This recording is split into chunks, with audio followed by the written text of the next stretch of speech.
Ação!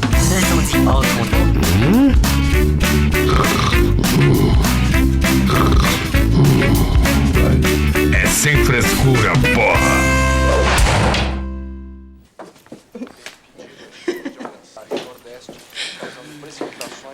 5 minutos e um pouquinho. Tá fraco. Andira, me dá o quartinho de sempre. 6 minutos, viu, seu Lázaro? Pra casa, Ueja. Jurandir, Avia o Ueja pra casa. Vamos subindo, minha filha. Tu não tá escutando, não? Tu tá moca? Tu não vai subir aí nem com a porra. Mas como é que eu não vou subir?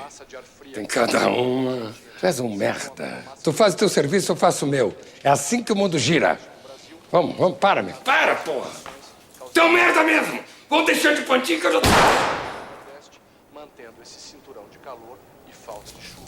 Falando com o meu querido diretor, Lírio Ferreira, com quem eu fiz Árido Movie.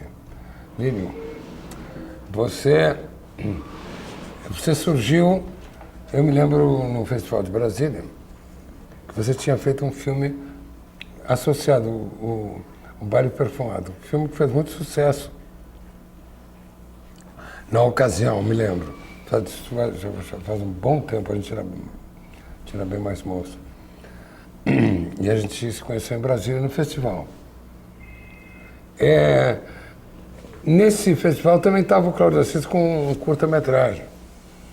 Aí eu percebi que há no pessoal de Pernambuco, como teve um período em que tinha a gente sentia uma movimentação do pessoal da Bahia em direção ao cinema, como teve aqui o Cinema Novo, que é uma coisa bem carioca. Há uma movimentação grupal de cinema em Pernambuco?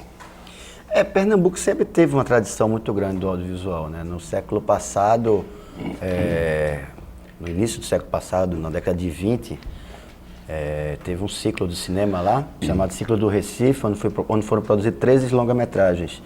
E acabou... 13? Naquela época, 1920, enfim, J. Soares, Ari Severo, e Recife ainda crescendo como metrópole.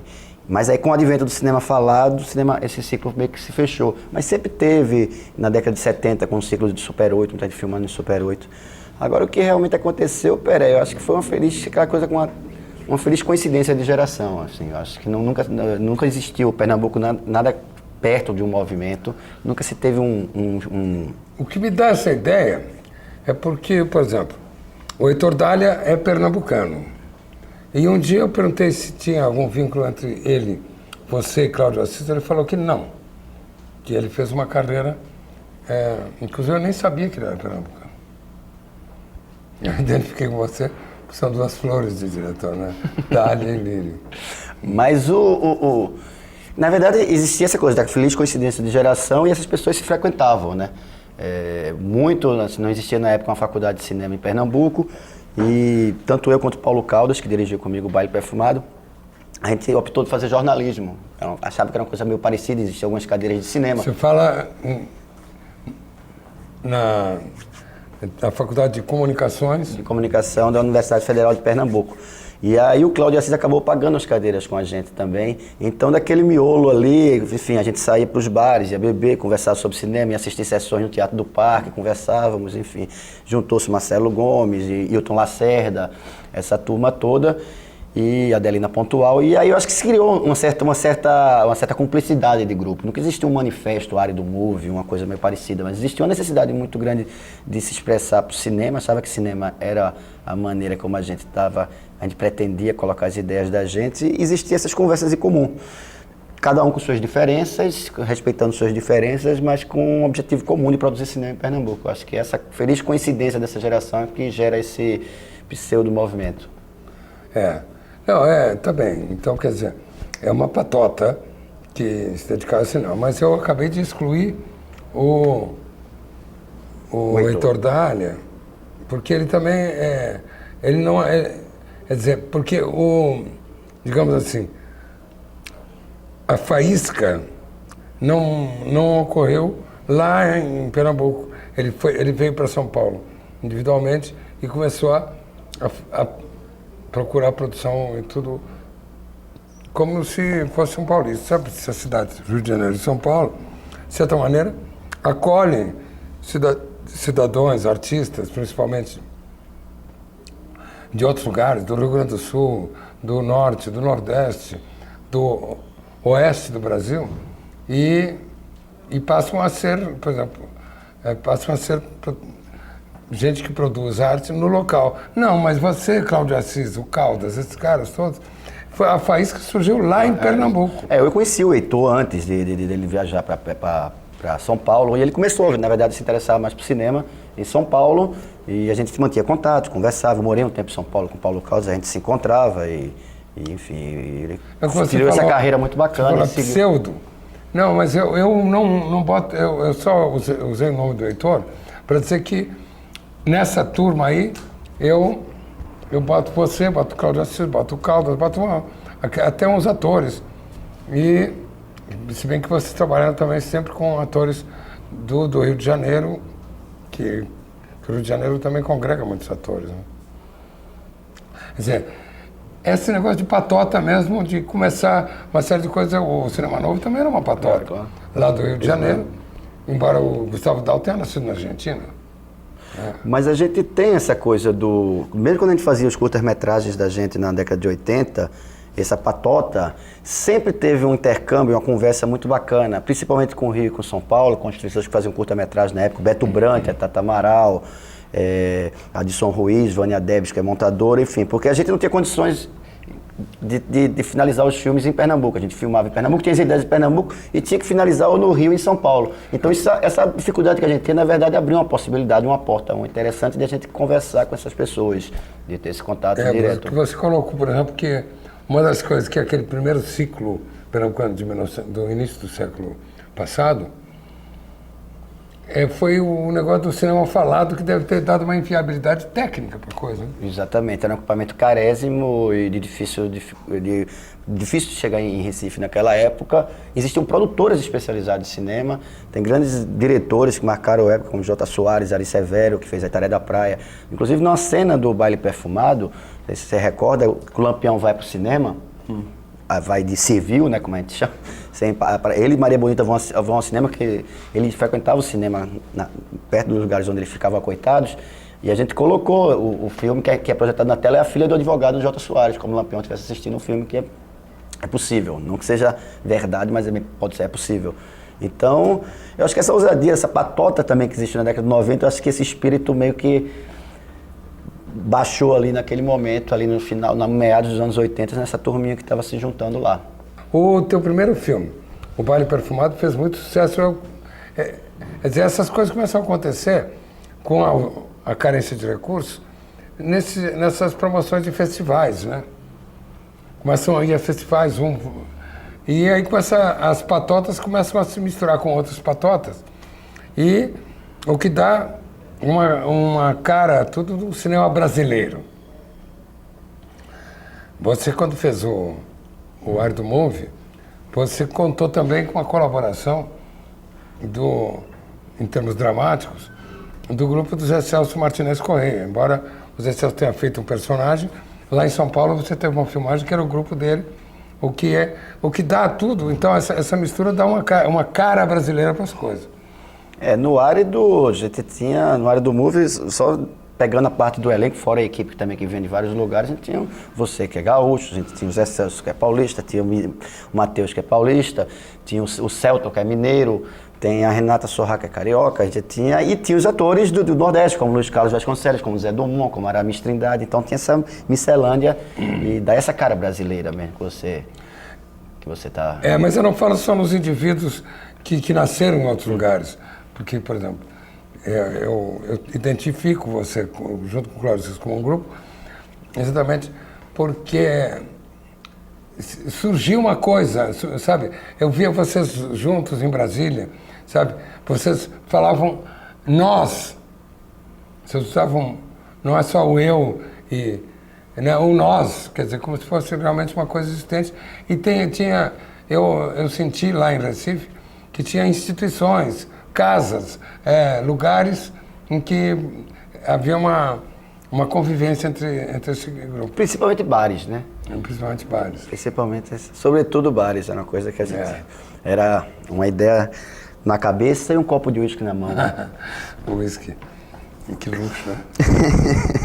Mas tinha essa coisa, mas também tem um pouco dessa cumplicidade que é muito bacana. Era uma pergunta muito recorrente na época do baile, como era dirigir um filme, 2 pessoas, um fazia um enquadramento, outro fazia outro, eu e Paulo Caldas. Na verdade, como a gente era muito novo na história, e ninguém vem de faculdade de cinema, a gente aprendeu a fazer cinema na cacetada, Cláudio, Marcelo Gomes, eu, Paulo Caldas, errando, acertando.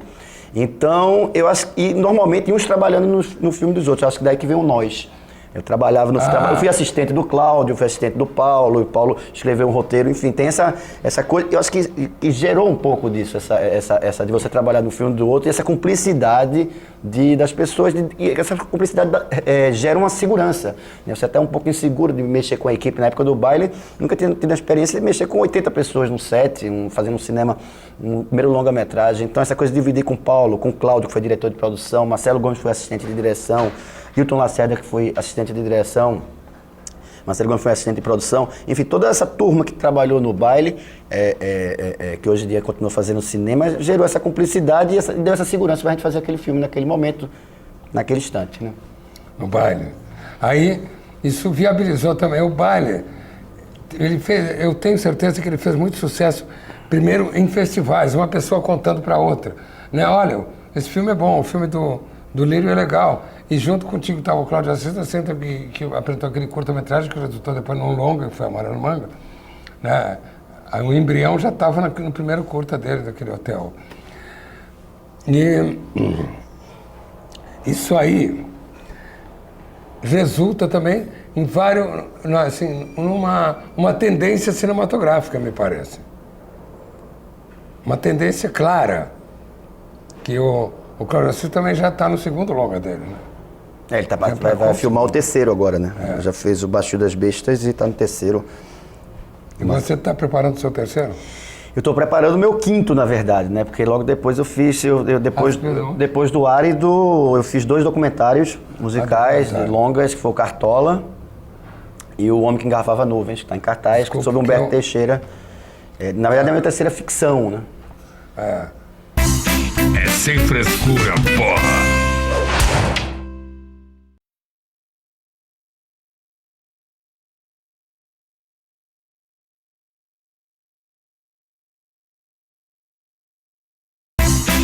Sem frescura, porra!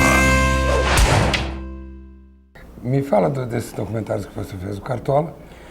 Eu sempre tive essa coisa assim, eu também, desde o início, quando eu comecei a trabalhar com cinema, eu sempre tinha esse meio essa barreira, esse engessamento, eu dizia assim, eu me lembro que na época era, não, eu não trabalho com, Paulo Caldas, o Cláudio Assis também, não, eu não trabalho com vídeo, eu trabalho com cinema, eu não sou videasta, eu sou cineasta. Existia essa caretice reinante na época, e que o tempo provou que é a mesma coisa, e que, enfim, que é o audiovisual, enfim. E eu acho que, obviamente, que existe a ficção pura e o documentário puro, mas o que mais me interessa no documentário é exatamente essa fronteira meio invisível entre que você vê o que o documentário pode virar ficção e a ficção virar documentário. Você primeiro fez o Cartola? Primeiro eu fiz o Cartola. É uma figura carioca, né? Que é uma figura carioca, dirigido por 2 pernambucanos, eu e Hilton Lacerda, enfim, produzido por um amazonense, montado por um cearense, que é o Maí Tavares, mas enfim, me interessa muito essa coisa, porque às vezes eu vejo, pelo menos na minha leitura, às vezes eu vejo O Homem que Engarrafava Nuvens, que é sobre Humberto Teixeira, e tem o Luiz Gonzaga ali. Eu vejo ele muito como personagem criado, a maneira como... Humberto Teixeira, pai da Denise Dumont. O pai da Denise Dumont, que o filme é sobre ele. E eu vejo muito isso, eu vejo assim, eu boto um Rio de época, o Rio de Janeiro quando ele chega, o sertão, e crio essa direção de arte, e crio um personagem que é o Humberto Teixeira, ele cruza o tempo e eu posso claramente ver isso como uma ficção.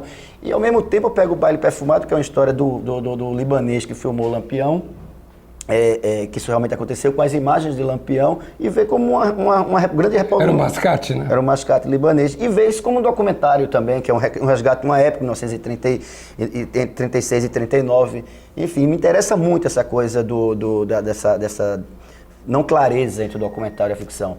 Então, e foi um prazer fazer primeiro o Cartola, que é um dos inventores da identidade cultural que existe no Brasil. Se existe uma originalidade, uma unidade cultural, ela vem muito pelo samba. E logo depois fazer um filme sobre Baião, que é são, segundo Gilberto Gil, as duas realezas, né?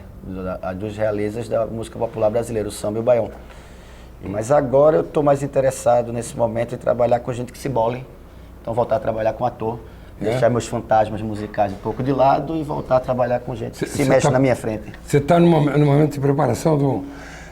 Você acabou se mudando para São Paulo? Eu me lembro de você em São Paulo. Eu morei em São Paulo uma época, depois eu vim aqui para o Rio de Janeiro, morei muito tempo no Rio de Janeiro e um tempo entre esses 4 filmes eu sabia que ia demorar um pouco para ter esse espaço. Eu tinha prometido já para minha filha Júlia morar mais perto dela uma época. A gente se separou de cidade muito cedo e eu tinha que escrever um roteiro também. Então fui juntando todas essas necessidades. Era época de crise, na época de crise sempre vão voltar um pouquinho para casa e ver os seus conceitos. E aí eu voltei para Recife há mais de um ano e aproveitei e escrevi meu próximo projeto, que se chama Sangue Azul. Sangue Azul.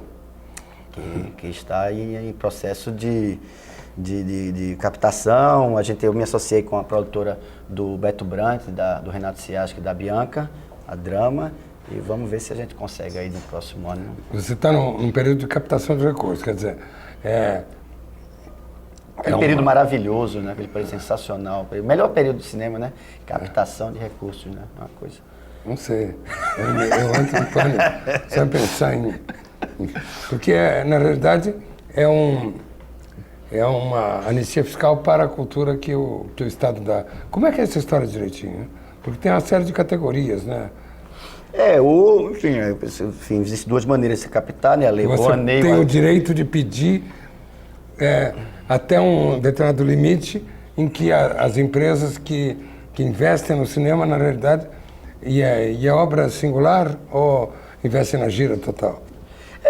Investe total, na verdade, né? Porque principalmente assim, o audiovisual tem uma lei específica para o audiovisual brasileiro, que é a lei do audiovisual, que é o artigo 3º, enfim, em que as empresas, além de abater o dinheiro que entregar para o imposto de renda, abater no imposto de renda e investir em audiovisual, eles ainda compram títulos na Bolsa de Valores, ou seja, é um dinheiro muito bem investido. Se o filme der lucro, como o filme do Daniel Filho certamente vai dar, do Chico Xavier, eles ainda, além de abater o imposto de renda, ainda ganham um bônus, quer dizer, que eles pegam como se fosse um investimento na Bolsa de Valores. No mercado de capitais. No mercado de capitais. Então é uma lei que beneficia tanto a cultura quanto quem está investindo. Mas tem um limite? Sempre tem um limite. Esse limite que determina o BO, o miserable budget, né, o baixo orçamento, o low budget, tal. E esse teu novo filme, o Sangue Azul, se passa onde? Qual é a locação desse filme? Se passa todo numa ilha, e aí a primeira ilha que eu fui fazer a locação foi Fernando de Noronha. Uma ilha que podia ser uma ilha comum. Na ideia inicial era uma ilha comum, enfim, um pedaço de terra cercado por águas é uma história que tem a ver com circo, que também é uma outra ilha, né? E aí eu fui a Fernando de Noronha e acabou fazendo o primeiro tratamento e agora é Fernando de Noronha. Fernando de Noronha entrou definitivamente. Porque ali no litoral Caiçara, São Paulo, tem muitas ilhas, inclusive eu li uma vez eu estava hospedado na casa de uma pessoa que tinha um livro científico, antropológico, sobre os seres insulares. Então, tinha até um termo que veio do francês, islismo, o estado de isla. Tem uma série de coisas que a ilha determina nos seres insulares, porque lá no litoral Caiçara tem Ilhabela, mas tem também Búzios, tem um Búzios lá, que é uma ilha que durante um tempo do ano se chega, tem acesso de barco, mas durante muito tempo não tem acesso. Então fala muito do ser humano, era uma coisa mais voltada à antropologia, que vive na ilha, tem uma série de coincidências, assim, o cara pode sair da ilha, mas ele acaba sempre voltando para a ilha e tal, umas coisas. Não, tem essa coisa, você normalmente, você que é do continente, você vai para a ilha, por mais paraíso que seja, o Fernando de Noronha, tem uma hora que dá um certo banzo em você dá uma necessidade de você tentar voltar. E quem mora na ilha, que é nativo da ilha, quando vai à grande cidade, sai de Fernando de Noronha, vai para Recife, vai para Natal, não suporta muito. Eu conheço um amigo que eu conheci lá que ele disse que foi de barco para Recife e que ele passou quase que o mês todo no barco. Ele não conseguia atravessar a rua do Porto do Recife porque ele dava uma certa paranoia nele e esperando a hora de voltar. Ele quase que ficou no barco o tempo todo. Então, Mas essa lei aí, que quase que é uma lei do insular, né, é que ele pode sair, ir para o continente, viver no continente, mas um dia ele volta. Um dia ele volta pro... E o Walter Lima fez um filme do Farol lá, da Ostra lá, que... A Ostra e o Vento. A Ostra e o Vento. Belíssimo filme.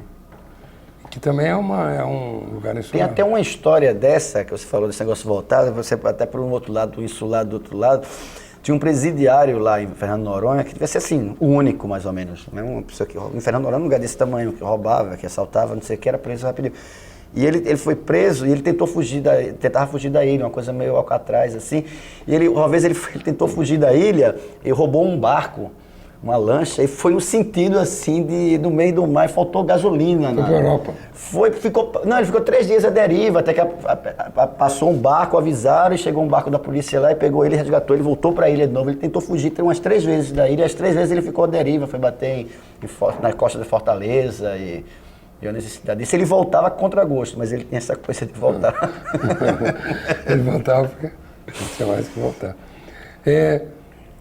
Bom, eu te desejo muita felicidade nesse teu projeto futuro e que tenha a resposta do público e também da opinião dos outros artistas a respeito do teu trabalho, semelhante a que teve nos 2 primeiros trabalhos ficcionais seus. Eu te desejo muita felicidade. Eu também, é sempre bom lhe reencontrar, meu velho, você sabe disso. Sou teu fã. Ai, que é isso, quem fala.